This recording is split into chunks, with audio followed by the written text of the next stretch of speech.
Shall we pray? सर्वशक्तिमान जीवित और सच्चे परमेश्वर, प्रभु गुरु और स्वामी प्यारे यीशु मसीह के प्रिय नाम के द्वारा तेरे सम्मुख में आते हुए हम बड़ाई करते हैं, स्तुति महिमा करते हैं, क्योंकि तो सच्चा और जीवित परमेश्वर है। तो हमें अंधकार से छुड़ाया है और अपने प्रिय पुत्र के राज में प्रवेश कराया है।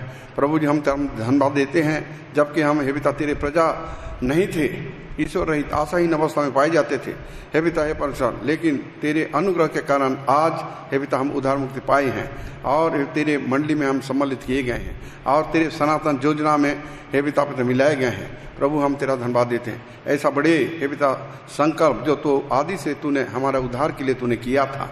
हे प्रभु, हम तेरा धन्यवाद देते हैं, केवल एक काम जो हम हे पिता हमारे पापों के कारण दूर थे, मसीह के लहू के कारण हम नजदीक लाए गए। प्रभु, हम धन्यवाद देते हैं, उसका बलिदान, मारा जाना, गाड़ा जाना, जी उठने के द्वारा हे पिता पर हमारे अंदर एक अद्भुत काम हुआ, जो काम हे पिता परमेश्वर मनुष्य वर्णन नहीं कर सकता है। सो हम धन्यवाद देते हैं सारी बातों के लिए, स्तुति प्रशंसा गुरु महिमा करते हुए हे पिता हे पर इस समय हम तेरे पास आते हैं हे पिता हे परमेश्वर, धन्यवाद करते हैं, जबकि हे पिता परमेश्वर तेरे वचन का मनन करने के लिए हे पिता परमेश्वर हमें समय तू दिए हो, ताकि हे पिता तेरे वचन को पढ़ते हुए, समझते हुए, सीखते हुए, अपना जीवन में लागू करते हुए हे पिता मसीह का डील डोल में जबकि हम पाए जाने के लिए हे पिता आगे की ओर बढ़ते हैं। वचन से तूने बातें करी, हमें सिखाइए, समझाइए और तेरे दूसरा आगमन के लिए हमें तैयार करी। प्रार्थना तूने आशीष दिए, खुला हुआ आसमान का अनुभव के साथ हे पिता परमेश्वर हम बहुत ही हे पिता परमेश्वर महिमा के साथ और बहुत ही हे पिता प्रेम के साथ हे पिता परमेश्वर तेरे वचन को ग्रहण कर सकें। तो हमें सहायता कर, एक एक के साथ रहे और अपना हे पिता परमेश्वर जो मन्ना को बांटिए, ताकि हम खाएं और तृप्त किए जाएं। सो प्रार्थना सुनिए तेरे महिमा के लिए, प्रभु यीशु के नाम से मांगते हैं, आमीन। बड़े सियोन के गीत में से गीत संख्या 503 503, ऊंचे स्थानों में प्रभु सवार भी कराया मुझे।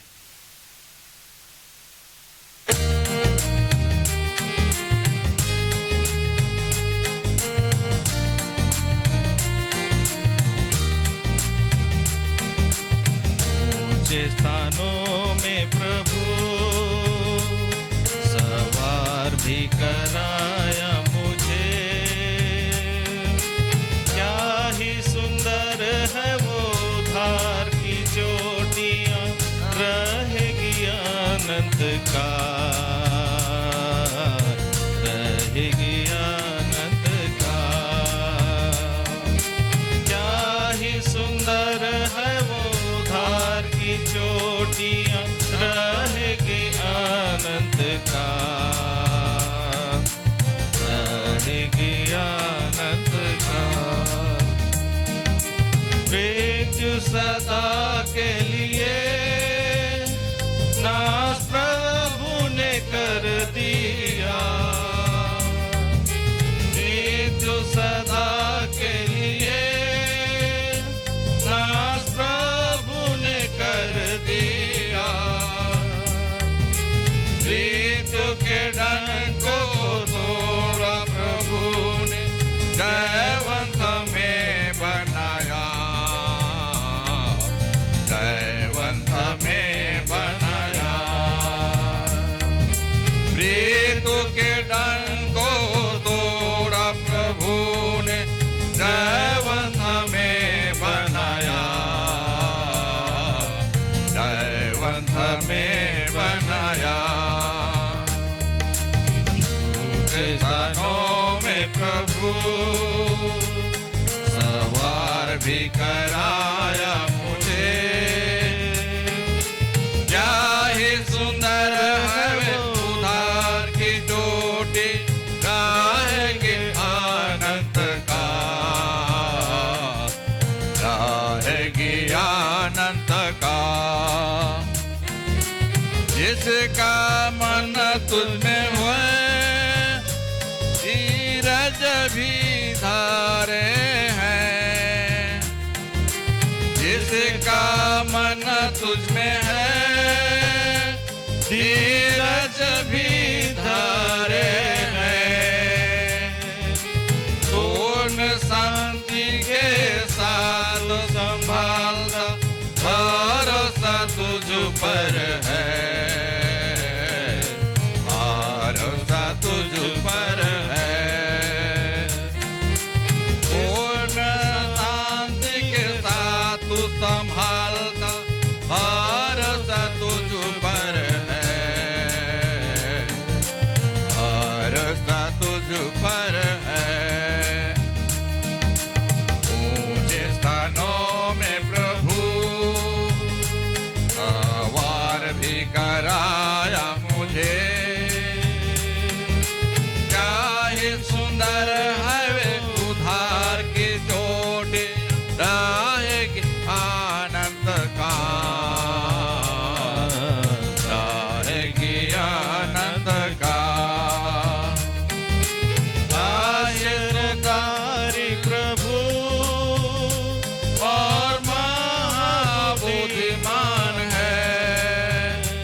स्थानों में प्रभु सवार भी कराया मुझे। क्या ही सुंदर है वे उद्धार की चोटियां, रहेंगी अनंत काल, रहेंगी अनंत काल। जिसका मन भटका हो और कुड़कुड़ाता हो, जिसका मन भटका हो और कुड़कुड़ाता हो, अपने वचन के द्वारा से उनको नम्र बनाएगा, नम्र बनाएगा। अपने वचन के द्वारा से उनको नम्र बनाएगा, नम्र बनाएगा। ऊंचे स्थानों में प्रभु सवार भी कराया मुझे। क्या ही सुंदर है वो उद्धार की चोटियां, रहेगी अनंत काल, रहेगी अनंत काल। जब तुम दाहिने मुड़ो या बाईं ओर फिरो, जब तुम दाहिने मुड़ो या बाईं ओर फिरो, पीछे से धीमी आवाज सुनोगे, यह मार्ग चलो, यह मार्ग चलो। पीछे से धीमी आवाज सुनोगे, यह मार्ग चलो, यह मार्ग चलो। ऊंचे स्थानों में प्रभु सवार भी कराया मुझे। क्या ही सुंदर है वो उद्धार की चोटियां, रहेगी अनंत काल, रहेगी अनंत काल। घोंसले को तोड़ा उसने ताकि हम उड़ ना सीखे, घोंसले को तोड़ा उसने ताकि हम उड़ ना सीखे। पैरों पर उठाया उकाब की तरह, ताकि हमें संभाले, ताकि हमें संभाले। पैरों पर उठाया उकाब की तरह, ताकि हमें संभाले, ताकि हमें संभाले। ऊंचे स्थानों में प्रभु सवार भी कराया मुझे। क्या ही सुंदर है वो उद्धार की चोटियां, रहेगी अनंत काल, रहेगी अनंत काल। प्रभु अपने राजा को शोभा सही देगा,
आइए हम परमेश्वर के वचन में से पढ़ेंगे। दूसरा सामुएल 17 अध्याय 15 से 27 वचन तक। कोई भाई अगर पढ़ देंगे 15 वचन को पढ़िए और आखिरी जो 27 वचन को पढ़िए। कोई भाई दूसरा सामुएल 17 अध्याय 15 वचन को पढ़ दीजिए और 27 वचन को पढ़ दीजिएगा। तब हुसै ने सादोक और एब्यातार याजकों से कहा, अहीतोपेल ने तो अबशालोम और इस्राएली पुरनियों को इस प्रकार की सम्मति दी और मैंने इस प्रकार की सम्मति दी है। योनातन और अहीमास एनोरोगेल के पास ठहरे रहे और एक दासी जाकर के उन्हें संदेशा दी आती थी और वे जाकर के राजा दाऊद को संदेशा देते थे, क्योंकि वे किसी के देखते नगर में नहीं जा सकते थे। आइए हम प्रार्थना करेंगे। शैल भी प्रिय सर्वशक्तिमान जीवित और सच्चे परमेश्वर, प्रभु गुरु और स्वामी प्यारे यीशु मसीह के प्रिय नाम के द्वारा तेरे सम्मुख में आते हुए हम बड़ाई करते हैं, स्तुति प्रशंसा महिमा करते हैं। तेरे वचन स्वर्ग में स्थिर किया हुआ वचन है। तेरे वचन अपने पुत्र के बारे में बोलता है। तेरे वचन तेरे सनातन हृदय का योजना को हमारा बीच में प्रकट करता है। तेरे वचन तेरे लोगों को तैयार करने में सहायता करता है। तेरे वचन जीवन और आत्मा है जो हे पिता हमें तेरे दूसरा आगमन के लिए हमें तैयार करता है। प्रभु हम तेरा धन्यवाद देते हैं। इस वचन को जब हे पिता है हम मनन करते हैं हमारा जीवन का उन्नति वृद्धि के लिए और हे पिता आत्मिक जीवन में बढ़ने के लिए, उसके पुत्र का प्रतिरूप में बढ़ने के लिए, तो ये वचन हमारे अंदर काम करे और हम हे पिता बढ़ते चले जाएं। ये हमारा जीवन का बढ़ने के लिए मन्ना के समान है जो इसको हम खाते हैं। परमेश्वर का वचन हमारा भोजन है। सो प्रभु जी इस भोजन को हम जब हे पिता मनन करते हैं, खाते हैं, तो हमारे अंदर आत्मिक जीवन का बढ़ोतरी दिखाई देता है। सो प्रभु परमेश्वर आज के दिन हे पिता पर तू अपना मन्ना हमारे सामने परोसिए ताकि हम हे पिता पर खाएं पिएं और हे पिता हृष्ट पुष्ट हो जाएं। तेरे नाम के महिमा के लिए छोटा सा प्रार्थना प्रभु गुरु और स्वामी प्यारे यीशु मसीह के प्रिय नाम के रखते हैं। दया सुने और ग्रहण करिए। आमीन। आइए हम ये कुछ वचन जो है हम लोग पढ़े हैं। ये पहला सामुएल जो है, दूसरा सामुएल है, ये हमारा दाऊद के बारे में ये बताता है। सो यहाँ सबसे पहले दूसरा सामुएल में हम लोग जो पढ़ रहे हैं, इसमें दूसरा सामुएल का पुस्तक हम लोग जो पढ़ते हैं, इसमें राजा दाऊद का राजनीति के बारे में इसमें वर्णन है और उसके राजा की जो राजगादी का स्थापना जो डेविडिक कहलाता है, डेविडिक थ्रोन, जो दाऊद का राज सिंहासन का स्थापना का शुरुआत है। उसके बाद ये यहाँ पर हम लोग बहुत सा चीज़ें हमें दिखाई पड़ता है। 5 अध्याय में ये जो सारा इस्राएल का राजा होते हैं दाऊद, और जेरूशलेम को अपना कैपिटल करके, अपना राजधानी करके उसको इस्तेमाल करते हैं। उसको आप 5 अध्याय में आप उसको देख सकते हैं। उसके बाद वो जब राजनीति किए और वो प्रतिष्ठित हुए तो उसी समय में बहुत सा राज को जीते और उनका बहुत विक्ट्री, वो जहाँ जहाँ गए वो विजय हासिल किए। उसके साथ साथ विजय तो हासिल किए, उसके साथ साथ वो एक पाप में भी, बहुत बड़ा पाप जो जघन्य पाप कहलाता है, सो उसमें गिर गए। 11 अध्याय में उस पाप का वर्णन हम पाते हैं। उसके बाद ये फिर 7 अध्याय 8 से 17 वचन तक हम जो दाऊद राजा जो का वाचा का बारे में भी हम पढ़ते हैं। 7 वाचा है, उनमें से दाऊद का वाचा अन्यतम है। वो सारे इस्राएलियों के लिए दाऊद ने वाचा बांधा। और हम लोग इसमें और पढ़ते हैं कि करीबन 40 साल उसने राजत्व किया। और इसमें और एक बयान है कि अब्सलोम का रिवोल्ट अपने पिता के विरुद्ध में वो कॉन्स्पिरेसी किया, षड्यंत्र किया और खुद राजा होने के लिए उसके विरोध किया। सो ये सारी बातें को हम देखते हैं। सो प्रभु को हम बड़ाई करते हैं। इस चीज को देखते हुए ये जबकि अब्सलोम ने अपना पिता का विरुद्ध में कॉन्स्पिरेसी किया तो कोई बोल दिया राजा दाऊद को। 14 वचन को पढ़िए, 15 अध्याय का 14 वचन, दूसरा सामुएल 15 अध्याय का 14 वचन पढ़े। तब दाऊद ने अपने सब कर्मचारियों से जो यरूशलेम में उसके संग थे कहा, आओ हम भाग चले, नहीं तो हम में से कोई भी अब्सलोम से न बचेगा। इसलिए फुर्ती करते करते चले। 16 तक पढ़िए, चले 14 से 16 तक। ऐसा ना हो कि वह फुर्ती करके हमें आ घेरे और हमारी हानि करे और इस नगर को तलवार से मार ले।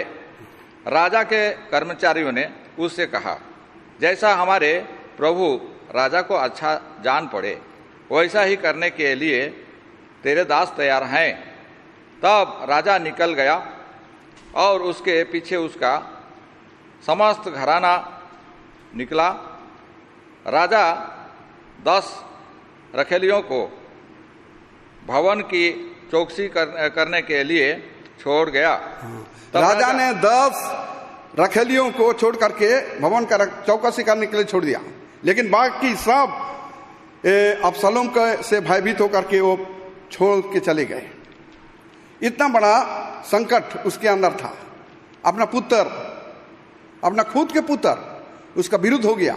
और हम लोग इसमें इस चीज को हम 5 वचन में पढ़ते हैं, 15 अध्याय का 5 में पढ़ते हैं। वो इतना चालाकी से अपना पिता से राज लेने के लिए षड्यंत्र किया कि जितने लोग राजा के पास आते थे उनका दिल को क्या करता था, चुरा ले जाता था। उसमें लिखा है, and it was so when any man came nigh unto him to do him obeisance he put forth his hand and took him and kissed him. उसको हाथ में पकड़ लेता था और क्या करता था, उसको चुम्मा भी कर देता था। और इस रीति से वो सारे मनुष्यों का मन को चुरा लेता था और इसी रीति से अपना पिता का अगेंस्ट में उसका कंस्पिरेसी को बढ़ाता था, अपना षड्यंत्र को फिर बढ़ाता। और एक ऐसा हुआ, अपने आप को राजा डिक्लेयर कर दिया। और तब एक कोई बोला राजा दाऊद को कि नहीं, अपने आप को राजा डिक्लेयर किया है, तो उसका डर से उसका पिताजी छोड़ के भाग रहे हैं। सो यही अवस्था में 3 चरित्र जो बहुत ही महत्वपूर्ण है, वो चरित्र के बारे में आज हम अनुध्यान करेंगे। पढ़िए 15 अध्याय 18 से 21 वचन तक। 15 अध्याय 18 से 21 वचन। उसके सब कर्मचारी उसके पास से होकर के आगे गए और सब करीती और सब पलेती और सब गति अर्थात जो 600 पुरुष गए गत से उसके पीछे हो लिए थे, वे सब राजा के सामने से हो करके आगे चले। तब राजा ने गति इतई से पूछा, हमारा संग तू क्यों चलता है? लौट कर राजा के पास रह, क्योंकि तू परदेसी और अपने देश से दूर है, इसलिए अपने स्थान को लौट जा।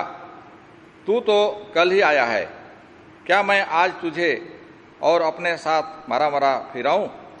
मैं तो जहाँ जा सकूँगा वहाँ जाऊँगा, तू लौट जा और अपने भाइयों को भी लौटा दे। ईश्वर की करुणा और सच्चाई तेरे संग रहे। सो दाऊद के कुछ लोग थे, लॉयल थे, जो विश्वास योग्य थे, सारे लोगों करीबन 600 आदमी को लेकर वो चले गए, निकल गए। तो उसी समय में उसका जितना दास, जितना कर्मचारी लेकर के उसको सब चले गए। चलने के समय में एक व्यक्ति है जिसका नाम इताई है। वो परदेसी था और वो कल ही आया था, एक दिन हुआ था वो आया था। उसको इताई को बोल रहा है, तू मेरे संग का ही आ रहा है, तू मेरे संग ना, तू मत आओ, तू लौट जा। लेकिन इताई एक संकल्प किया है, नहीं, मेरे राजा, मेरे प्रभु जहां जाएगा वहां मैं जाऊंगा। इसीलिए वो लौटा नहीं। उसमें 21 वचन में हम लोग पढ़े हैं, and Ittai answered and said the king, as the Lord liveth and as my lord the king liveth, surely in what place my lord the king shall be, whither in death or in life, even there also will thy servant be. यहोवा के जीवन के शपथ और राजा के शपथ, चाहे मरने का स्थान हो चाहे जीने का स्थान हो, किसी भी स्थान में तेरे दास जाने के लिए तैयार है। और इस किस्म का एक संकल्प लिया और राजा के साथ वो चले गए। और राजा के साथ जा करके वहां राजा का लौटने तक राजा जिस अवस्था में था उसी अवस्था में ये भी रहा। हालांकि उसने कहा कि तू चला जा, हमारा साथ मत आओ, बोल के उसको आशीष भी दे दिया और उसको सच्चाई और ये करुणा तेरे पास रहेगा बोल करके उसको आशीष दे के भेज भी रहा था। लेकिन वो नहीं गया, वो मना किया। वो राजा के सामने रहने के लिए वो संकल्पबद्ध किया है। वो राजा को छोड़ने का दिल नहीं है। प्यारे भाई और बहनों, अब जब हम प्रभु का वचन बताता है, राजा का सानिध्य में हम रहते हैं, राजा के उपस्थिति में हम रहते हैं, राजा का प्रेम को जानते हैं, राजा का उसका उपस्थिति को जानते हैं, तो उस समय में राजा से हम बिछड़ जाना उचित नहीं। ये इताई का जीवन से करते हैं, चाहे मरण की बेला हो चाहे जीवन की बेला हो, कोई भी परिस्थिति में आपके साथ रहने के लिए मैं तय किया हूं। प्यारे भाई और बहनों, इस ऐसा परिस्थिति में चाहे कितना भी संकट हो, कितना भी मुसीबत हो और कितना भी भयंकर दशा हो जाना पड़े, लेकिन हमारे एक हृदय में एक गांठ बांधना है, एक संकल्प लेना है, एक तय करना है कि कोई भी परिस्थिति में क्यों ना हो मैं राजा को छोड़ूंगा नहीं। प्रभु को धन्यवाद करते हैं। ये आप रोमी का पुस्तक में आप इस बात को पढ़िएगा, 8 अध्याय का 35 वचन में, उसमें लिखा है को मसीह का प्रेम से, प्रभु के प्रेम से हमें कौन चीज हमें अलग करेगा। ये अपना जीवन में इसका ये वचन का सत्यता को प्रतिपादन किया है इताई, और राजा का पीछा नहीं छोड़ा। पढ़िए 8 अध्याय का 35 वचन। कौन हमको मसीह के प्रेम से अलग करेगा? क्या क्लेश या संकट या उपद्रव या अकाल या नंगाई या जोखिम या तलवार? हाँ, कोई भी परिस्थिति क्यों ना हो, प्रभु के प्रेम से हमें अलग करने के लिए कोई चीज हमें नहीं कर सकता है। सो इसीलिए हमें संकल्पबद्ध होना है मसीह के जीवन जीने के लिए, विश्वास में जड़ पकड़ने के लिए, और आगे की ओर मसीह का नाम को जय जयकार करने के लिए हमें संकल्पबद्ध होना है। और इसी रीति से हम बढ़ेंगे भी और मसीह का महिमा करेंगे भी। सो इताई का जीवन से जो हम ये सीखते हैं कि एक संकल्पबद्ध जीवन, प्रभु के पीछे चलने का जीवन एक तय है, एक निश्चयता हमारे अंदर होना है। तो प्रभु कहता है कि हम हर समय प्रभु के लिए हमारा दिल झुका रहे, प्रभु जहां जाए हम भी जाएं। सो प्रभु को धन्यवाद देते हैं इस इताई का जो प्रेरणात्मक वचन के लिए। और दूसरा जो चरित्र है वो आप हुसै को देखिए। ये जो हुसै 15 अध्याय का 32 से 34 वचन तक पढ़िए। जब दाऊद चोटी तक पहुंचा जहां परमेश्वर की आराधना की जाती थी, तब एरेकी हुसै अंगरखा फाड़े सिर पर मिट्टी डाले हुए उससे मिलने को आया। दाऊद ने उससे कहा, यदि तू मेरे संग आगे जाए तब तो मेरे लिए भार ठहरेगा, परंतु यदि तू नगर को लौट करके अबशालोम से कहने लगे, हे राजा, मैं तेरे कर्मचारी हूँगा, जैसा मैं बहुत दिन तेरे पिता का कर्मचारी रहा, हाँ, वैसे ही अब तेरा रहूँगा, तो तू मेरे हित के लिए अहीतोपेल की सम्मति को निष्फल कर सकेगा। और क्या वहाँ तेरे संग सादोक और एब्यातार याजक न रहेंगे? इसलिए राजभवन में से जो हाल तुझे सुन पड़े उसे सादोक और एब्यातार याजकों को बताया करना। हो गया। हाँ, प्रभु को धन्यवाद है। ये हुसै है, ये राजा दाऊद का मित्र है। 15 अध्याय का 36 और 37 वचन में लिखा है, रहने दीजिए उसको। 15 अध्याय का 36 और 37 वचन में लिखा है, ये हुसै है, राजा का मित्र है। और वो भी जब जैतून पहाड़ के ऊपर जो चले गए उसी समय उससे मिलने आ रहा है, उसके साथ साथ था। तो वहां जब मिलने आ रहा है तो राजा दाऊद ने उसको मना कर रहा है, हुसै तू काहे के लिए यहां पर आ गया? उसका पहले अहीतोपेल भी आया था। इसका आगे वचन में लिखा है अहीतोपेल आया था। और अहीतोपेल वो क्या कॉन्स्पिरेसी करने के लिए आया था, अबशालोम की ओर से आया था। इसीलिए कोई राजा दाऊद को बोला अहीतोपेल भी आ गया है। तो राजा दाऊद ने क्या किया, वहां ऊपर में आराधना किया, वो जैतून पहाड़ के ऊपर में आराधना किया। उसके बाद कहा, हे परमेश्वर, ये जो अहीतोपेल का जो विचार है, जो सम्मति को तो मूर्खता में बदल डाल। और वैसा ही हुआ। उसके बाद ये हुसै आता है और हुसै को देखते हुए राजा दाऊद कहते हैं कि हुसै तू काहे है, तू लौट जा, वो वहां पर तू रहना, जो अबशालोम राजा है उसके साथ रहना, और बोलना मैं बहुत दिन से तुम्हारा बाप के साथ मैं सेवा किया हूं, उसका कर्मचारी होके रहा, मैं तुम्हारे साथ भी कर्मचारी होके रहूंगा, ऐसा बोलना। लेकिन इसका लॉयल्टी दाऊद के साथ लगा हुआ है। पढ़िए 34 वचन।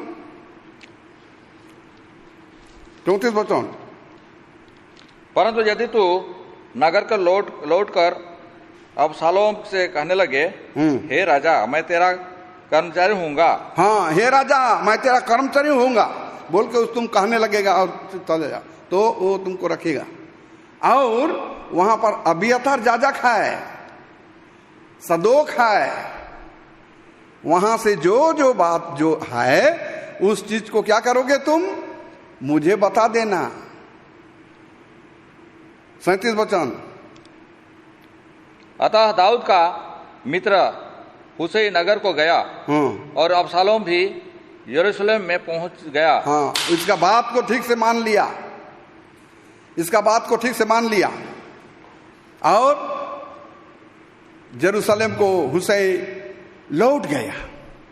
जब यरूशलेम को लौट गया उसी समय में ठीक अबशालोम भी यरूशलेम में रह गया। सो इसके वचन के मुताबिक हुसै भी लौट गया, लेकिन वो उसका राज दरबार में काम तो किया, पर वो अबशालोम के लिए काम नहीं किया। वो क्या किया, वो राजा दाऊद के लिए काम किया। पढ़िए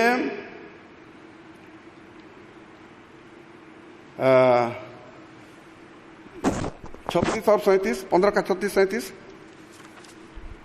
उनके साथ तो उनके दो पुत्र अर्थात सादोक का पुत्र अहीमास और अबियातार का पुत्र योनातान वहां रहेंगे।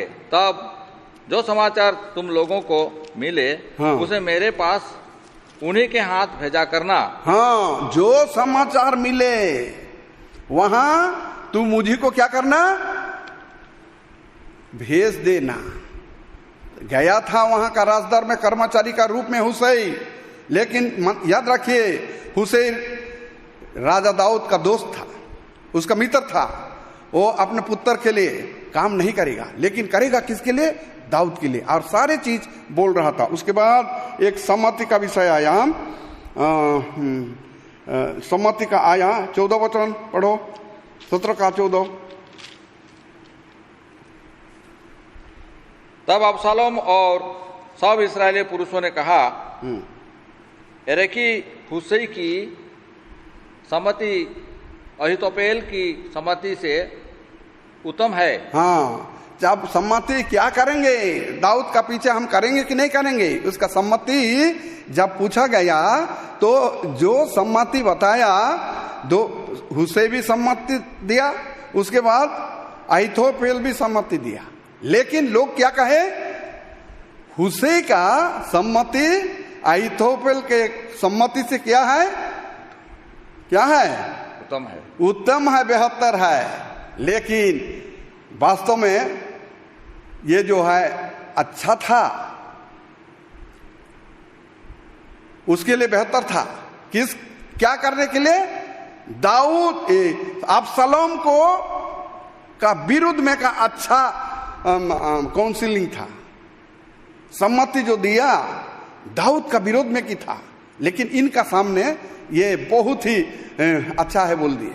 और यही काम के लिए राजा दाऊद ने हुसै को कहा, तो तुम चला जाओ, तुम मेरे साथ आएगा, मेरे लिए तू भार हो जाएगा, मेरे लिए वार्डन हो जाएगा, मुश्किल होगा, इसलिए चला जा। और यही काम के लिए गया। उसके बाद इसके सम्मति के अनुसार लड़ाई हुआ, एफ्रेम पहाड़ में लड़ाई हुआ 18 अध्याय में। उसके बाद 18 अध्याय का 9 वचन पढ़िए, उसमें ये अबशालोम मारा गया। संयोग से पढ़ो। अबशालोम और दाऊद के जनों की भेंट हो गई।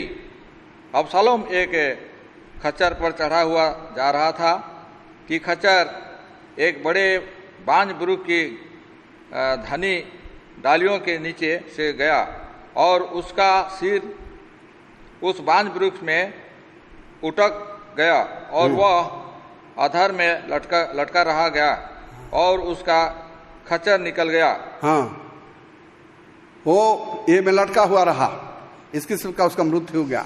जब मृत्यु हो गया तो वो उससे बोला गया कि जिसको तूने चाहता था, जो तुम्हारा विरोध में था, उसका मृत्यु हो गया। तो लोगों ने कहा कि अब तो वो अबशालोम मर गया है और अब तू जेरूशलेम को लौटा। और उसका सम्मति के अनुसार वो राजा दाऊद लौट के आ रहे। लौट के आने के समय में ये पढ़िए 19 का 36 वचन, 19 का 36 वचन।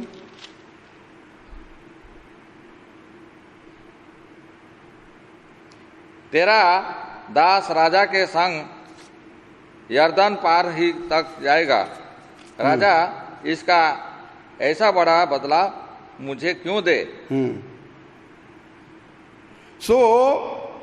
इसमें एक चीज मैं बोलना भूल गया कि राजा दाऊद जब ये में गया था, जाते समय में ये बर्जे लाए और गिलियादी ये लोग उनको खाने का वस्तु देते। इसमें 17 का 27 वचन में है, आप उसको जोर से पढ़ देने से ठीक होगा। उसको खाने के लिए दिए थे।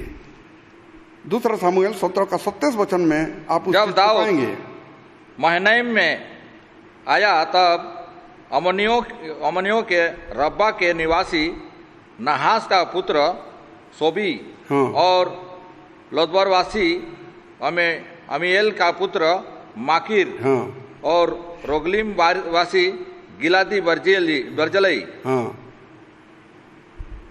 पढ़िए। चारपाइया तसले मिट्टी के बर्तन, गेहूं, जौ, मैदा, लोबिया, मसूर, भुने दाने, मधु, मक्खन, भेड़ बकरियां और गाय के दही का पनीर दाऊद और उसके संगियों के खाने को यह सोचकर ले आया जंगल में वे लोग भूखे प्यासे और थके मांदे होंगे। ये लोग जंगल में भूखे प्यासे होंगे, थके होंगे, मुश्किल होगा बोल करके जाते समय में शिबाई शोबी लिखा है। उसके बाद मकीर और बर्जिलाई उनके साथ क्या किया था? मुलाकात किया था। लेकिन दाऊद इस बात को ख्याल रखा था, और जब लौटते समय में वो एक को बता रहा है, जब बर्जिलाई आ रहा है तो उसको बता रहा है, तू क्यों इतना कष्ट सहा, तू मेरे साथ आ जा। और वो बूढ़ा आदमी था, 80 साल का बूढ़ा था, और मेरे साथ आओ, तू इतना मुझे सहायता किया है, मैं क्या करूंगा, मैं इसके कारण, तुम्हारा सहायता के कारण मैं तुम्हें पृथ्वी दिखाऊंगा, तू मेरा मेज में से खाओगे। तो बर्जिलाई बोलता है, मैं और क्या खा सकूंगा, मैं तो उम्रदार हूं, और मेरे अंदर क्या राज दरबार का भोजन सुहाएगा ना, सुहाएगा नहीं। लेकिन ले लो मेरे बेटा को, चिम्हाम को ले लो, और वो क्या करेगा, वो तेरे साथ रहेगा। चिम्हाम को बुला के ले लो, मैं जाऊंगा, मेरा समय आ गया, और लेकिन मैं ये जर्दन नदी तक मैं पहुंचा दूंगा आपको। उसके बाद जर्दन नदी तक पहुंचा दिया, और तब दाऊद उसको चुमा दिया, आशीष दिया। उसके बाद ये अपना घर लौटेगा। लेकिन 40 वचन 36 वचन में लिखा है, 19 अध्याय का 36 वचन में लिखा है, जो चिम्हाम के बारे में लिखा है, 19 अध्याय का 36 वचन, एक फेलोशिप को फॉर्मुलेट किया, एक फेलोशिप को बनाए रखा, एक रिजोरेक्टेड फेलोशिप का एक चिन्ह है। पढ़ो 36 वचन, 19 का 36 वचन। तेरा दास राजा के संग यर्दन पार ही तक जाएगा, राजा इसका ऐसा बड़ा बदला मुझे क्यों दे। राजा मुझे इतना बड़ा बदला क्यों दे। 40 वचन पढ़ लिया भाई। तब राजा गिलगाल की ओर पार गया, और उसके संग किम्हाम पार हुआ, और सब यहूदी लोगों ने और आधे इस्राएली लोगों ने राजा को पार पहुंचाया। राजा और राजा के साथ वो लोग सब चले गए, चिम्हाम चले गए। तो यहाँ एक तो चीज मैं कैटेगोरिकली बोलना चाहता हूं कि अपना पुत्र को, मैं तो बूढ़ा हो गया, लेकिन मेरे भी रिस्पॉन्सिबिलिटी, मेरे साथ का जो रिलेशनशिप है, मैं उसके साथ, दाऊद के साथ का जो मेरा रिलेशनशिप है, मेरा आदर है, मेरा गौरव है, मैं जिसको मानता हूं, वो गौरव को मैं जो किया, वो गौरव को मेरा बेटा करे। जिस चीज को मैंने निभाया, मेरा निभाए।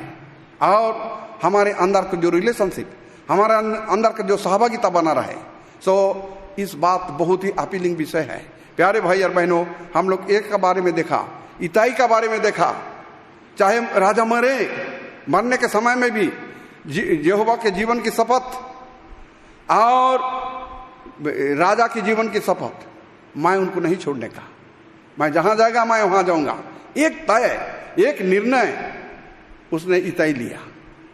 और दूसरा हम लोग जो पढ़े, हुशै, उसका राजा दाऊद का फ्रेंड था, उसका मित्र था, लेकिन उनको बचाने का वास्ते उसका काउंसलिंग के चलते, काउंसलिंग जिसको बोलते हैं, उसका सम्मति के चलते क्या हो गया, राजा दाऊद बच गया। नहीं तो सोलोमन उसको घात कर देता था। अहीतोपेल जिस तरह से काउंसिल दिया था वो सही था, लेकिन परमेश्वर की ओर से उसका काउंसिल को क्या कर दिया, वो नष्ट कर दिया, भ्रष्ट कर दिया, मूर्खता में बदल डाला, क्योंकि राजा दाऊद ने प्रार्थना किया था।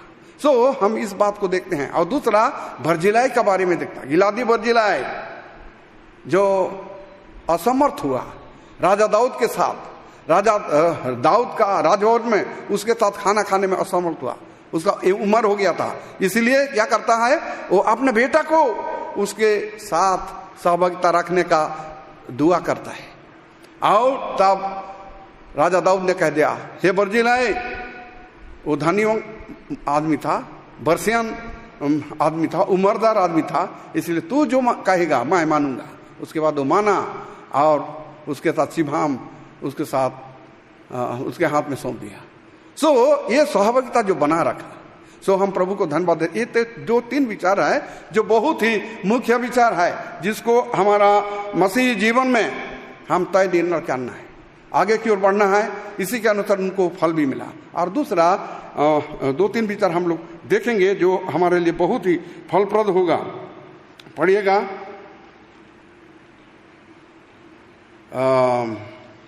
दूसरा राजा 2 अध्याय का 2 वचन। दूसरा राजा 2 अध्याय का 2 वचन। एलिया ने एलिशा से कहा, यहोवा मुझे बेतेल तक भेजता है, इसलिए तू यहीं ठहरा रह। एलिशा ने कहा, यहोवा के और तेरे जीवन की शपथ, मैं तुझे नहीं छोड़ने का। प्यारे भाई और बहनों, इसलिए वे बेतेल को चले गए। प्यारे भाई और बहनों, एक तो चीज हम देखते हैं, एलिया बहुत बड़ा भविष्यवक्ता था और उसको फायर प्रोफेट भी बोलते हैं। वो प्रार्थना करने से, उसके अंदर स्वर्ग का राज का चाबी था। वो प्रार्थना किया, 3 साल 3.5 साल वर्षा नहीं हुआ। उसके बाद फिर प्रार्थना किया, वर्षा हुआ। वो फायर प्रोफेट बोलते हैं, आग में से उत्तर देने वाला परमेश्वर का वो नबी था। और वो है जो मौत को नहीं देखा। बाइबल में 2 व्यक्ति हैं जो मौत को नहीं देखे।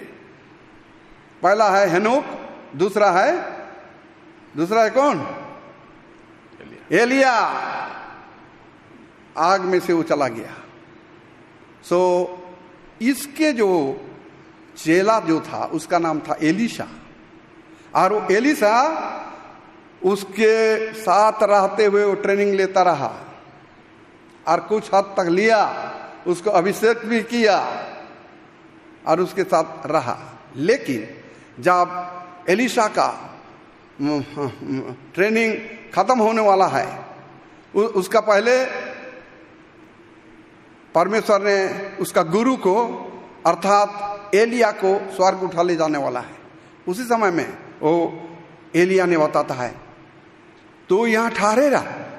गिलगाल से निकले और वो बोलता है, यहां तो ठहरे रहा, मुझको बेथेल जाना है।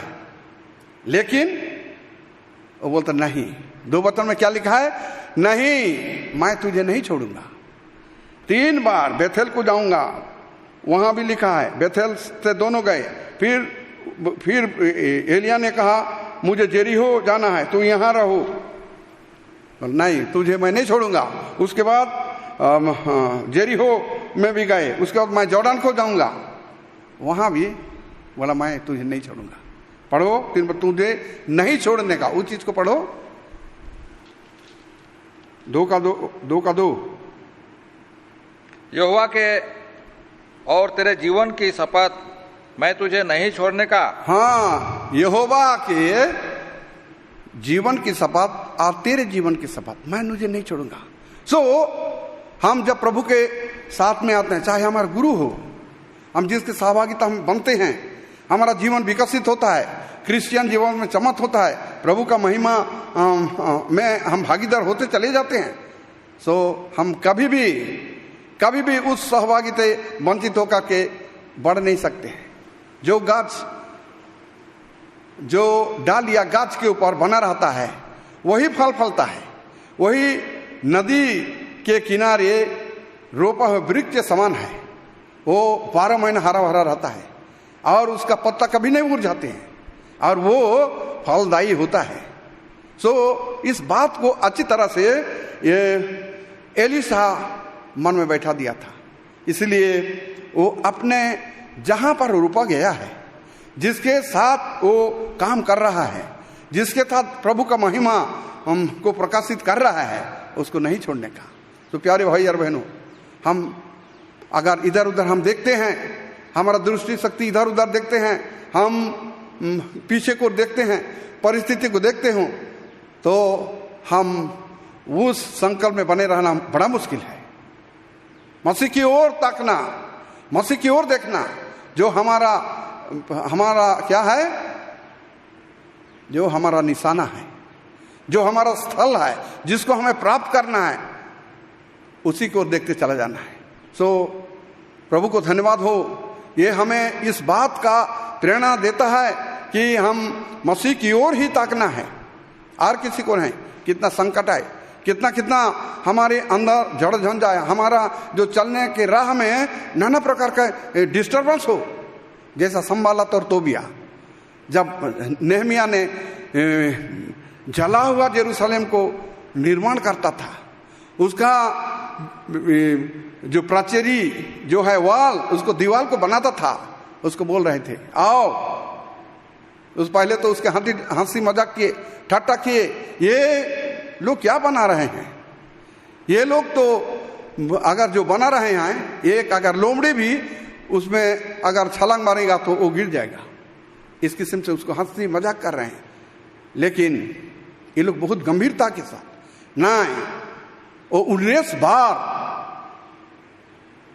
प्रार्थना किया, 19 बार नेहमिया का पुस्तक में नेहमिया 19 बार प्रार्थना में लोलीन रहा, प्रभु के ऊपर भरोसा रखा, प्रभु के साथ का जीवन का सराबा रहा, उसका जो कंटिन्यूटी बना रहा। सो यहाँ पर हम इस बात में सीखते हैं कि हम प्रभु के साथ कभी भी हम लोग उसको छोड़ करके नहीं जी सकते हैं।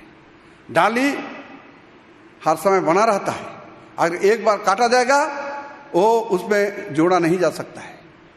सो इसीलिए हमारा जीवन, ये एलिशा के जीवन से, उसका निर्णयात्मक जीवन से हमें ये शिक्षा मिलता है, और हमें ये चीज़ करना है कि हम कभी भी प्रभु का घर को ना छोड़ें, ना सहभागिता का छोड़ें, ना कोई चीज़ हमारा सामने प्रभु का के साथ चलने में रुकावट हो।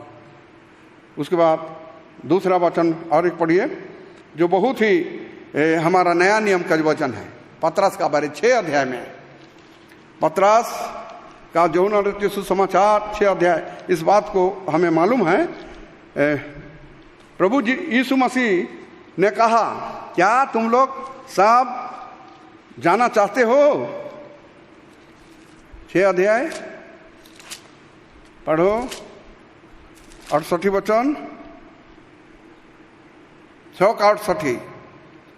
शमौन पतरस ने उसको उत्तर दिया, हे प्रभु, हम किसके पास जाएं?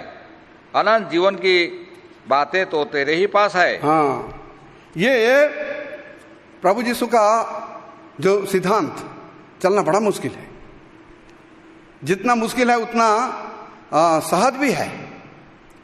लेकिन वो लोग बोले कि ये बात तो हमारे लिए क्या है, नागवार है, ये सब कौन कर सकता है, कौन सह सकता है, कौन सुन सकता है, बड़ा मुश्किल है। सो प्यारे भाई और बहनों, हम इसको सुन नहीं सकते हैं, इसको हम कर नहीं सकते हैं। तुम लोग चला जाना चाहते हो तो जाओ, चला जाओ। लेकिन पतरस ने कहा, वो पतरस जो है, जितना प्रेरित पाए जाते हैं, वो उनका स्पोक्समैन टाइप का था, मुखपत्रों के समान था। वो बोल दिया, हम जाएं तो जाएं, कहाँ जाएं? क्योंकि जीवन का वचन तो तेरे ही पास है। सो कभी कभी परिस्थिति ऐसा होता है, एडवर्स परिस्थिति होता है, हमें छोड़ के जाना पड़ने जैसा लगता है, चला जाऊंगा जैसा लगता है, हमारा मन विचलित हो जाता है, समस्या को देखते हैं और परिस्थिति को देखते हैं, और शत्रु शैतान हमारे ऊपर प्रबल होता है, अब मैं रहूं, अब ना रहूं, इस किस्म का होता है। ऐसा परिस्थिति कितना भी विकट हो, लेकिन पतरस का जीवन में से हम लोग ये कुछ देखते हैं कि एक बार के लिए हम लोग वहीं चला हूं, प्रभु को अपना लिया हूं, उसके राह में चला हूं, कभी भी नहीं लौटूंगा। जेप्ता की तरह, जेप्ता एक न्यायी था।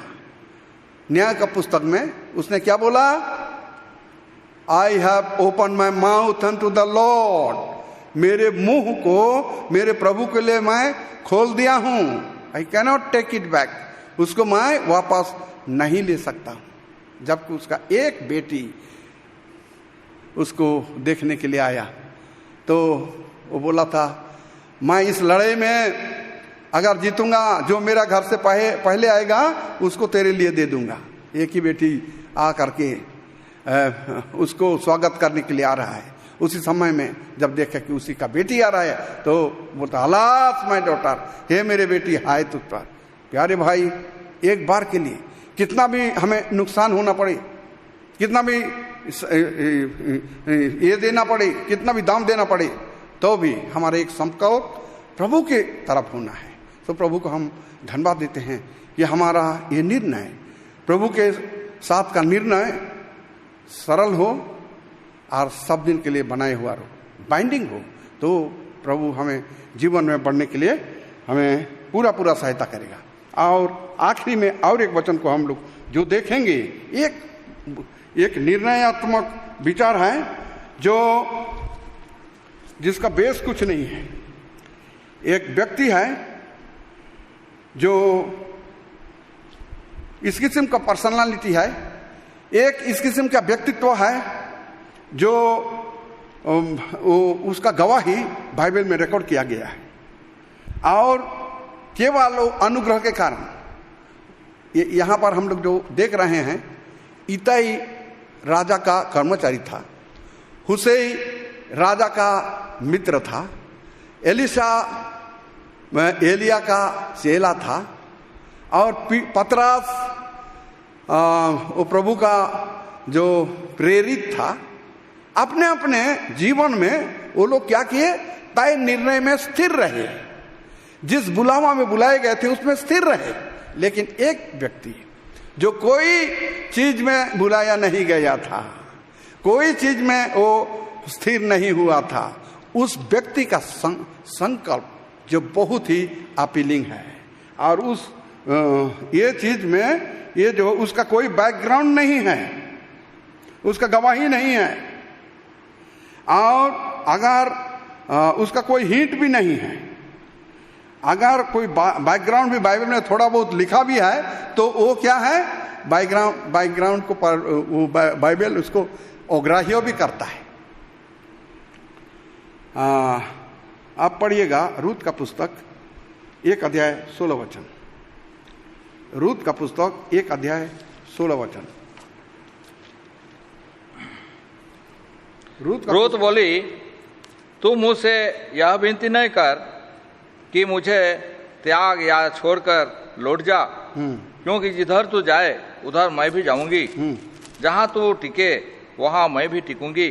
तेरे लोग मेरे लोग होंगे और तेरा परमेश्वर मेरा परमेश्वर होगा। ये जो रूत जो बोल रहे हैं, ये कहाँ का है? मोआबी, एक मोआबी स्त्री है। और हम इस कहानी को आप सब जानते हैं, इसका छोटा सा 4 अध्याय है, इसमें कहानी सारी चीज जानते हैं। जो एबीमेलेक, जिसका अर्थ है मेरे प्रभु मेरे राजा है। नोआमी उसका पत्नी, नोआमी का मतलब है प्लीजेंट, बहुत सुश्री स्त्री। अपने दोनों बेटा के साथ जा करके, जबकि बेतलहम यहूदा में अकाल पड़ा तो वो लोग मोआब देश को चले गए। 12 अध्याय में हम लोग ये 13 अध्याय में पढ़ते हैं, जब जेनेसिस चैप्टर 13 आदि पुस्तक 13 अध्याय में हम लोग पढ़ते हैं, जब अकाल पड़ा तो अब्राहम कहाँ को चला गया? वो चला गया मिस्र को चला गया, वहाँ हानि उठाया। और यहाँ जो बेतलहम यहूदा में अबीमेलेक कहाँ जा रहा? अपने पत्नी के साथ जा रहा है, 2 बेटा के साथ। यहाँ भी मोआब देश में जा रहा है, वहाँ भी हानि उठाया। क्या हानि उठाया? वो अबीमेलेक मर गया। उसके बाद दूसरा उसका बेटा, दोनों बेटा मर गए, और तब लौट के आ रहे हैं। लौट के आने के समय में वो निराधार हैं, उनको देखभाल करने के लिए नहीं, उनका ना टाइटल है ना उसका पत्ता है, कुछ भी नहीं है। और वो आ रहे हैं और फ्रस्ट्रेटेड लाइफ बिता के आ रहे हैं। तो नोआमी तो बोल भी रही है, तुम लोग चले जाओ, मेरा बेटा तो और कोई नहीं है। और ओरपा उसको चुमा दे के चली गई। और रूत जो 16 वचन बोला, मुझे लौटने के बाद मत बोलना, तू जहां जाएगी मैं वहां जाऊंगा, तू जहां टिकेगी मैं टिकूंगा, तेरे लोग मेरे लोग होंगे, तेरे परमेश्वर मेरे ईश्वर होगा, और मृत्यु के सिवाय तुझको और मुझको कोई जुदा नहीं कर सकता है। ये संकल्प एक मोआबेटी स्त्री किया। मोआबी स्त्री लोग क्या है? लूत वंशीय है। लूत वंशीय जो हैं वो लोग बहुत नजदीक तो हैं, अब्राहम का भतीजा का की ओर से ये लोग इस्राएल लोगों के साथ उसका संबंध है, लेकिन दूर के संबंध है। उनका कार्यकलाप इतना जघन्य था, अभी मैं उसको नहीं बोलता हूँ, आप उसको पढ़ सकेंगे। लेकिन ये चीज है कि उनका नजदीक वाले लोग हैं, पर वो मोआबी लोग परमेश्वर का कांग्रीगेशन ऑफ इसराइल, जो परमेश्वर का मंडली में 10 पीढ़ी तक वो घुस नहीं सकते, ऐसा स्ट्रेंजर थी। तो वो बोल रही है मैं तेरे साथ आऊंगा, और दोनों बहु वर्षा सा गए, और उस समय जौ काटने का हार्वेस्ट टाइम था, और वहां चले गए। जब आते हैं कोई नहीं है, प्यारे भाई और बहनों, उसको कोई आखा साखा कोई नहीं है, कोई देखभाल करने वाला नहीं, और ये स्ट्रेंज औरत है। उसी समय में 2 वचन में क्या लिखा है?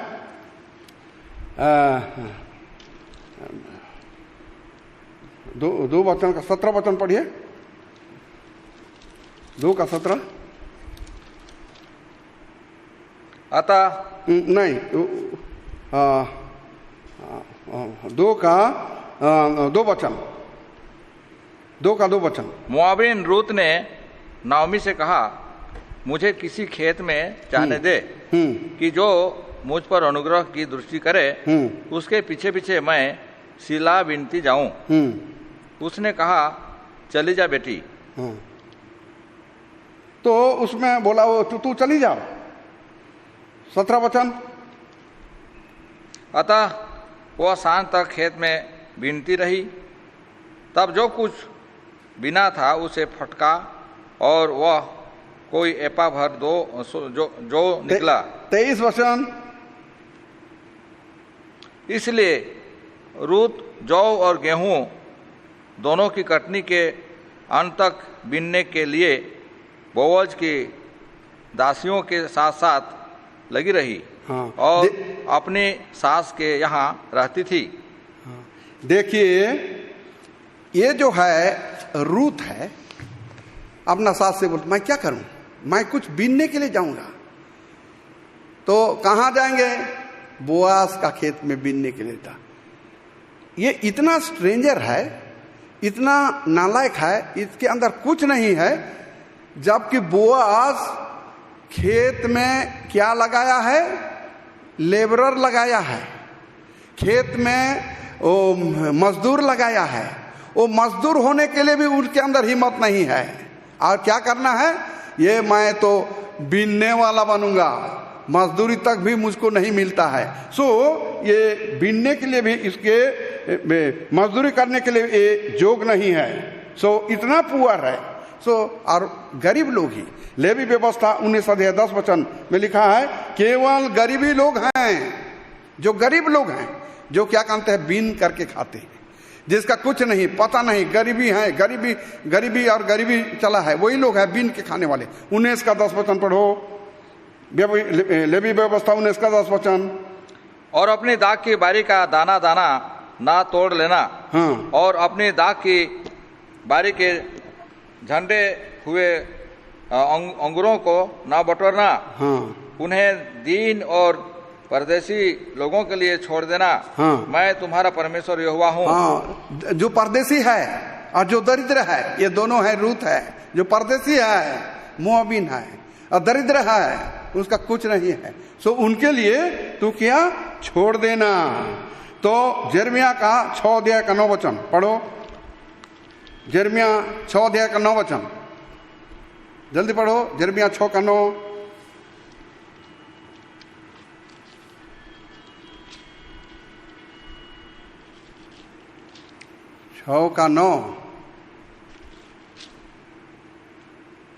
सेनाओं का यहोवा यूं कहता है, सेनाओं का यहोवा यूं कहता है, इसराइल के सब बचे हुए दाखलता के समान ढूंढ करके तोड़े जाएंगे। हाँ दाग के तोड़ने वाले के समान उस लता के डालियों पर हाँ। फिर अपना हाथ लगा। हाँ, ये अंगूर को बीनने नहीं जाती है। 49 का 9 वचन में वो ऐसा लिखा है भाई। ये यिर्मयाह 6 अध्याय का 9 वचन और 49 अध्याय का 9 वचन में ये जो बीनने वाली बोल रहा था कि मैं अनाज बीनने के लिए जाऊंगा बोल रहा था, 2 अध्याय का 2 वचन में। लेकिन अनाज कहाँ मिलेगा? अंगूर भी बीनने के लिए उसको ये मौका नहीं मिल रहा है। क्या बीनने के लिए उसको मौका मिल रहा है? 2 का 17 पढ़ो, 2 का 17, रूत 2 का 17।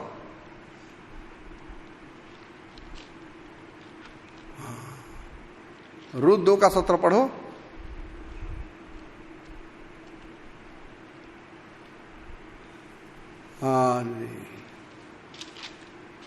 रूत 2 का 17, उसको क्या बीनने के लिए मौका मिल रहा है? उसको जाओ। अतः वह शाम तक खेत में बीनती रही। ओ सवेरे से शाम तक खेत में बीनती रही। तब जो कुछ बीना था, हाँ, जो कुछ वो बीना था उसे फटका, उसको फटका। वह कोई एपा भर जौ निकला। एपा भर निकला।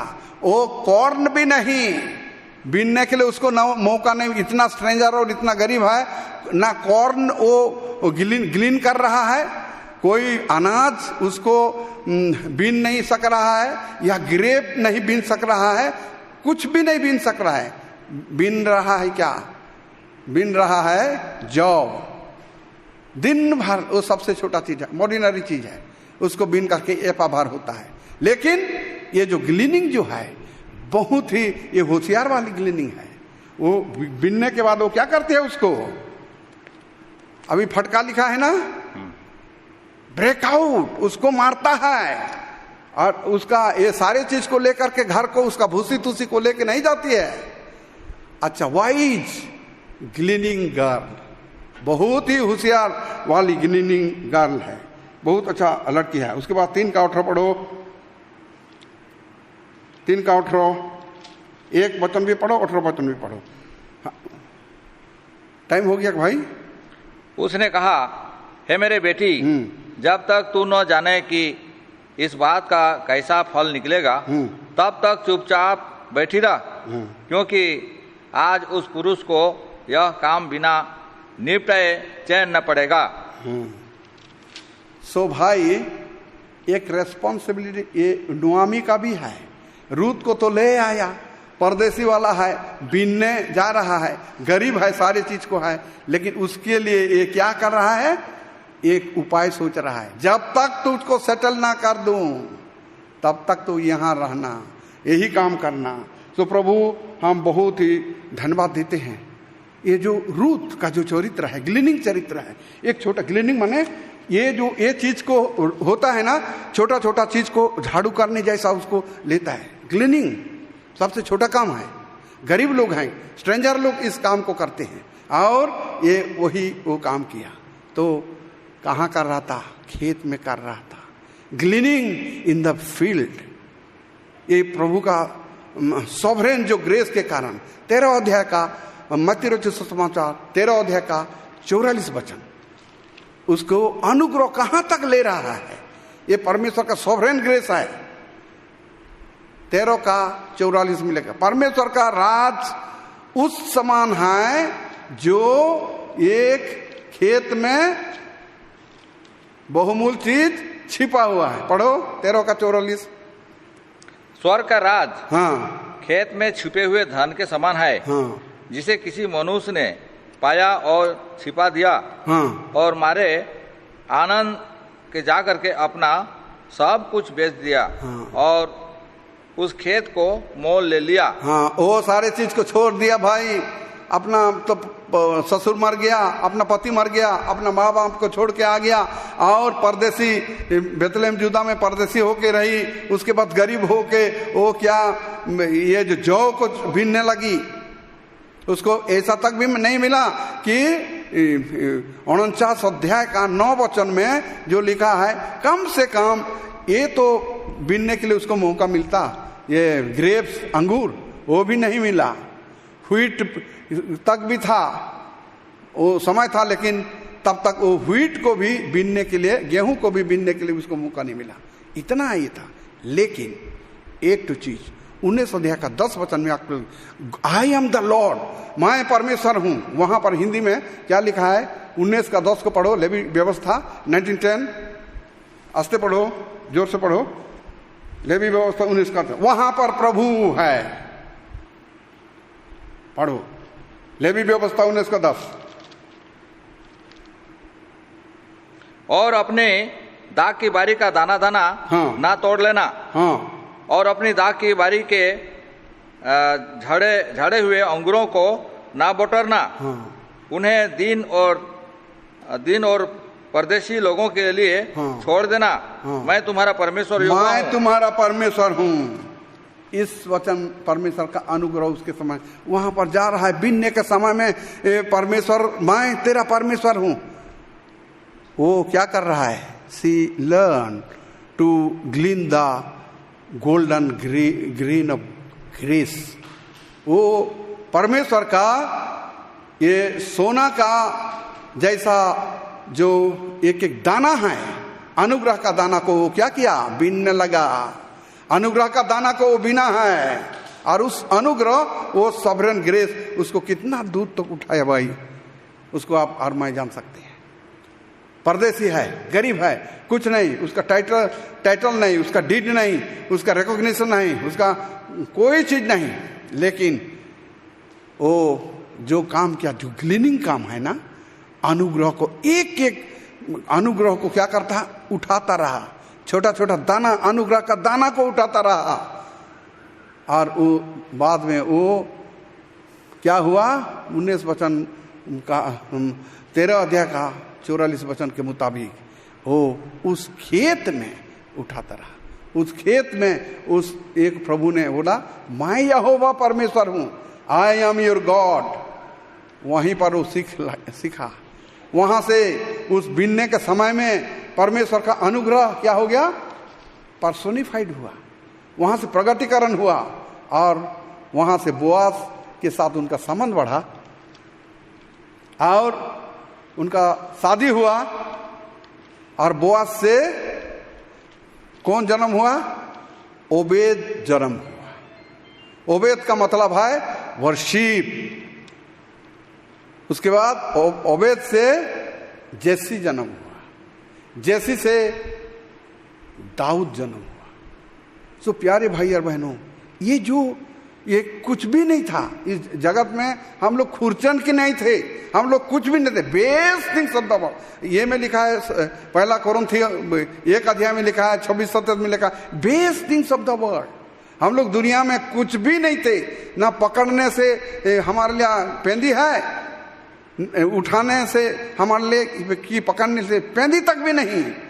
इस किस्म का अवस्था में से परमेश्वर जो सॉवरेन ग्रेस, परमेश्वर का सार्वभौमत्व, अनुग्रह उस बीनने के समय में प्रकट हुआ, उस फील्ड में प्रकट हुआ।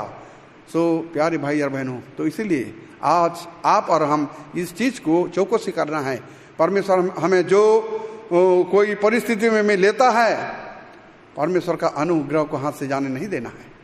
उसको कभी भी जाने नहीं देना है। हर मौका परमेश्वर का है, हमें जो मिलता है, और हर जो वचन जो हमें मिलता है हमारा उन्नति वृद्धि के लिए। इसलिए प्रभु करे कि हम इनके वचनों को मानते हुए हम कोई भी परिस्थिति में हम विचलित ना हो, चाहे दुनिया उलट पलट हो जाए, चाहे कितना भी कोलाहल हो जाए, कितना भी हो हल्ला मचे, लेकिन हमारा मन सिर्फ मसीह और मसीह उसके ओर ताकना है, और उसी के अनुसार हमारा आत्मिक जीवन का बढ़ोतरी करना है। तो प्रभु हमें इन सब वचनों से, इनका जो टेस्टिमनी के कारण, जो इताई ने किया, हुसैन ने किया, जो पतरस ने किया, जो एलिशा ने किया, और जो मोआबी स्त्री ने किया, हमसे बातें करे, और उसी के अनुसार हम चौकस हो और आगे की ओर हम बढ़ते चले जाए। प्रभु का महिमा के लिए प्रभु इस वचन पर आशीष दे। प्रार्थना करेंगे। हमारे प्रभु, हमारे परमेश्वर, प्रभु जी, हम धन्यवाद देते हैं तेरे विचार हे पिता परमेश्वर हमारे लिए अनमोल है। तू अपने वचन से बातें करता है, अपने वचन में अपना विचार को प्रकट करता है। प्रभु आज के हे पिता परमेश्वर जरूरत के मुताबिक तूने इस वचनों से बातें किया, धन्यवाद हो। प्यारे मसीह अपने समय में जो हम समझा सके बहुत धन्यवाद, अगर नहीं समझा सके हे पिता परमेश्वर आत्मा के द्वारा समझाइए और उसी के अनुसार चलने के लिए भी तू सहायता करिए। वचन को पर आशीष मांगते हुए छोटा प्रार्थना हमारा मुक्तिदाता प्रभु गुरु और स्वामी प्यारे यीशु मसीह के प्रिय नाम के द्वारा मांगते हैं, दया से सुने और ग्रहण करिए, आमीन। अब हमारा पिता परमेश्वर का महान प्रेम, प्रभु यीशु मसीह का महान अनुग्रह और पवित्र आत्मा का गहरी सहभागिता हम सब भाई बहनों के साथ लगातार होते चले जाए, आमीन।